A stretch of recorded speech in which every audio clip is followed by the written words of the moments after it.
हरे कृष्ण। कभी कभी ऐसा लगता है ना कि जब बस एक आदत बनकर रह गया है, एक खाली सा अनुष्ठान।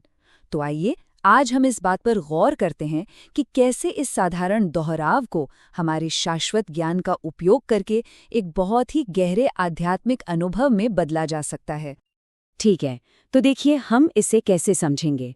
हम शुरुआत करेंगे एक आम समस्या से, फिर कुछ बहुत ही पावरफुल एनोलॉजीज के साथ उसके असली कारणों को जानेंगे, और फिर देखेंगे एक साफ सुथरा 6 स्टेप्स का सलूशन। अक्सर ऐसा होता है कि जो लोग जप का अभ्यास करते हैं उन्हें एक समय के बाद एक विरोधाभास महसूस होता है। मतलब एक ऐसा अभ्यास जो हमें भगवान के करीब ले जाने के लिए बना है, वो ही हमें बिल्कुल मैकेनिकल और बेस्वाद सा लगने लगता है। ये एक बहुत बड़ा सवाल है, और जानते हैं शास्त्र इसे विडंबना कहते हैं। मतलब कितनी अजीब बात है कि हम रोज नियम से वो काम कर रहे हैं, लेकिन जिस शक्ति को हम खोज रहे हैं वो ही कहीं खोती जा रही है। तो सवाल ये है कि ऐसा होता क्यों है। इसके लिए हमारे शास्त्रों में एक बहुत ही कमाल की मिसाल दी गई है। अब ये जो एनालॉजी है ना, ये कमाल की है। सोचिए, हम अक्सर शहद की बोतल को बाहर से चाटते रह जाते हैं। मतलब बस रस निभा रहे हैं, लेकिन उसे खोलकर अंदर की मिठास को चखने की कोशिश ही नहीं करते। तो फिर ये बोतल खुलेगी कैसे? उसकी चाबी है ध्यान। मतलब पूरी तरह से फोकस्ड अटेंशन।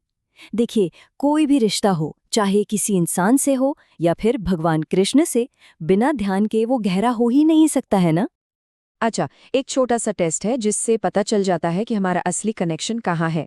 बस ये सोचिए कि जब भी कोई तनाव होता है, कोई दर्द होता है, तो हाथ सबसे पहले किस चीज़ की तरफ जाता है? और ये फर्क बिल्कुल साफ है। फोन एक पेन किलर जैसा है, जो कुछ देर के लिए एक किक देता है, ध्यान भटका देता है, लेकिन बीमारी को ठीक नहीं करता। वहीं जप एक असली दवा है, जो गहरा और स्थायी इलाज करती है, हमें आश्रय देती है। और देखिए, सिर्फ पेन किलर पे निर्भर रहने से बीमारी तो जस की तस रहती है, और एक दिन पेन किलर भी काम करना बंद कर देता है। तो अब सबसे जरूरी सवाल कि इस दवा को सही तरीके से लेना कैसे शुरू करें।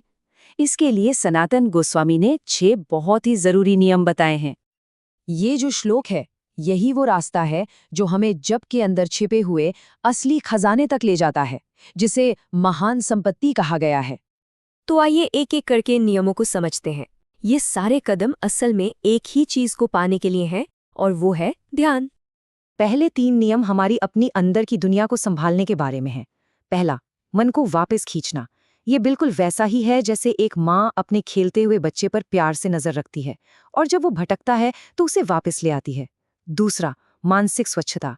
जैसे हम रोज नहाकर शरीर को साफ करते हैं, वैसे ही गपशप और फालतू की चीजों से बचकर मन को भी साफ रखना पड़ता है। और तीसरा है सार्थक मौन। मतलब फालतू की दुनियादारी की बातों से बचना, क्योंकि ये हमारी सारी आध्यात्मिक ऊर्जा खींच लेती हैं। अब आता है 5वां नियम, अव्यग्रम। और सच कहूं तो ये हमारी अंदर की हालत का सबसे बड़ा आईना है। जरा सोचकर देखिए, माला को बस फटाफट खत्म करने की कोशिश करना, ये तो ऐसा हुआ जैसे किसी मेहमान को घर बुलाया और फिर बस घड़ी देखते रहें कि ये कब जाएंगे। इससे साफ पता चलता है कि उस रिश्ते में हमारी कोई सच्ची दिलचस्पी है ही नहीं। और यहीं से हम पहुंचते हैं आखिरी नियम पर, अनिर्वेदः, यानी दृढ़ संकल्प। और ये हमें इस साधना के असली मकसद तक ले जाता है। तो इसका सार क्या है? सार ये है कि हमें अनुशासन से लगे रहना है, चाहे अच्छा महसूस हो या न हो। बिल्कुल उस माँ की तरह जो अपने परिवार के लिए प्यार से खाना बनाती है, सिर्फ तब नहीं जब उसका मूड होता है। हमारा लक्ष्य डोपामाइन की एक किक पाना नहीं, बल्कि अनुशासन है। और इसका जो इनाम है ना, वो कोई पानीपुरी वाला मजा नहीं है, बल्कि वो है आश्रय, वो गहरा सुकून, वो शांति जो एक परेशान बच्चे को अपनी माँ की गोद में आकर मिलती है।